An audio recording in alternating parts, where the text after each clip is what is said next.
اعوذ باللہ من الشیطان الرجیم بسم اللہ الرحمن الرحیم ما کان للمشرکین ان یعمروا مساجد اللہ، ان مشرکوں کا تو یہ حق نہیں ہے کہ وہ آباد کریں اللہ کے گھروں کو۔ یہ مسجد ہے، اللہ کا گھر ہے، یہ بیت اللہ ہے، یہ مشرکین اس کے متولی بنے بیٹھے ہیں، ان کا کوئی حق نہیں ہے۔ یہ توحید کا مرکز ہے بیت اللہ۔ ما کان للمشرکین، نہیں ان کا یہ حق،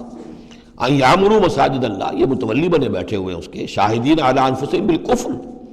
اپنے اوپر کفر کی گواہی دیتے ہوئے، یعنی اعلانیہ کافر ہیں، مشرک ہیں، اور پھر اس بیت اللہ کے متولی بنے ہوئے۔ اولئک حبطت اعمالہم، ان کے سارے اعمال حبط ہو گئے، یعنی حاجیوں کی خدمت کر دی، پانی پلا دیا، یہ کر دیا، وہ کر دیا، ان کی کوئی حیثیت اللہ کی نگاہ میں نہیں ہے۔ ان کے جو شرک ہے اور کفر ہے اس نے ان کے تمام اعمال حبط کر دیے۔ وفی النار ہم خالدون، اور آگ ہی میں وہ رہیں گے ہمیشہ ہمیشہ۔ انما یعمر مساجد اللہ من آمن باللہ والیوم الآخر، مسجدیں اللہ کی مسجدوں کو آباد کرنا تو ان کا حق ہے جو ایمان لائے اللہ پر اور یوم آخر پر، واقام الصلاۃ، اور نماز قائم کریں، وآت الزکوٰۃ، اور زکوٰۃ ادا کریں، ولم یخش الا اللہ، اور نہ ڈرے کسی سے سوائے اللہ کی۔ فعسیٰ اولئک ان یکونوا من المہتدین، تو ایسے لوگ ہیں کہ جن کے بارے میں توقع ہے کہ وہ راہ یاب ہوں گے اور منزل مراد تک پہنچ جائیں گے۔ اجعلتم سقایۃ الحاج وعمارۃ المسجد الحرام کمن آمن باللہ والیوم الآخر،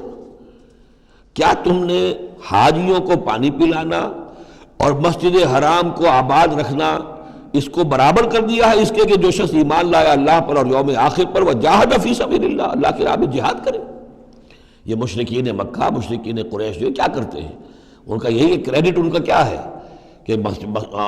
جو ہے بیت اللہ کو آباد رکھا ہوا ہے، حاجی آ رہے ہیں تو ان کی خدمت کر رہے ہیں، انہیں دودھ پانی پلا رہے ہیں، تو بس یہ تو کیا یہ چیزیں برابر ہو گئی ان کے کہ جو ایمان لائے اللہ پر اور یوم آخر پر اور جنہوں نے جہاد کیا اللہ کی راہ میں؟ لا یستوون عند اللہ، یہ دونوں برابر نہیں اللہ کے نزدیک۔ واللہ لا یہدی القوم الظالمین، اور اللہ ایسے ظالموں کو ہدایت نہیں دیتا۔ الذین آمنوا وہاجروا وجاہدوا فی سبیل اللہ باموالہم وانفسہم، وہ لوگ جو ایمان لائے، جنہوں نے ہجرت کی، پھر جہاد کیا اللہ کی راہ میں اپنے مالوں سے اور اپنی جانوں سے۔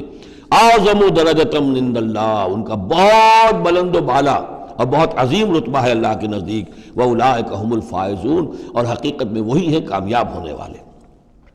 یبشرہم ربہم برحمت منہ ورضوان، انہیں بشارت دیتا ہے ان کا رب اپنی رحمت، خاص اپنے خزانہ فضل سے رحمت کی، ورضوان، اور رضامندی کی، وجنات لہم فیہا نعیم مقیم، اور ان باغات کی کہ جن کے اندر بہت ہمیشہ رہنے والی نعمتیں ہوں گی، خالدین فیہا ابدا، جن میں وہ رہیں گے ہمیشہ ہمیش۔ ان اللہ عندہ اجر عظیم، یقیناً اللہ تعالیٰ ہی کے پاس بہت بڑا اجر ہے۔ یا ایھا الذین آمنوا لا تتخذوا آباءکم واخوانکم، اب چونکہ کچھ مسلمانوں کو جیسا کہ میں نے عرض کیا یہ ہوگا کہ آخر وہ ہمارے باپ ہیں، وہاں پہ بھائی ہیں، اب یہ جنگ ہوگی، چلیے ابھی تک امید تھی کہ وہ لوگ شاید ایمان لے آئیں تو ہمارے ساتھ ہو جائیں، ابھی تک وہ ایمان نہیں لائے ہیں، اب اگر ادھر سے چڑھائی ہوگی ہمیں جانا پڑے گا، اپنے ہاتھوں جو ہے وہ اپنے رشتہ داروں کو، اپنے بھائی بندوں کو قتل کرنا پڑے گا۔ یہ چیز جو رکاوٹ بن رہی تھی، تو ذرا اب اس کے اوپر ایک ضرب لگ رہی ہے ان دو آیتوں میں، اور قرآن مجید کی اہم ترین آیتوں میں سے اگلی آیت ہے جو آئے گی اس کے بعد، آیت نمبر 24۔ یا ایھا الذین آمنوا لا تتخذوا آباءکم واخوانکم اولیاء، اے اہل ایمان، اپنے باپوں اور بھائیوں کو اپنے ولی اور دوست اور حمایتی مت سمجھو، مت بناؤ۔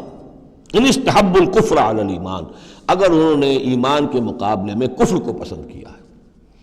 اگر اب بھی تمہارے دل میں ان کے لیے محبت ہے اور تمہارے دل میں وہ تعلق جو ہے موجود ہے، تو اس کا مطلب یہ ہے کہ پھر ایمان کے ساتھ رشتہ تمہارا مضبوط نہیں ہے، اللہ کے لیے غیرت نہیں ہے، دین کے لیے، توحید کے لیے غیرت نہیں ہے۔ یا ایھا الذین آمنوا لا تتخذوا آباءکم واخوانکم اولیاء ان استحبوا الکفر علی الایمان ومن یتولہم منکم، تو جو کوئی بھی ان کے ساتھ وہ ولایت کا تعلق رکھے گا، دوستی اور جو پشت پناہی کا، وہ فاولئک ھم الظالمون، تو خود وہ بھی پھر ظالموں میں شریک ہو جائیں گے۔ صدق اللہ العظیم۔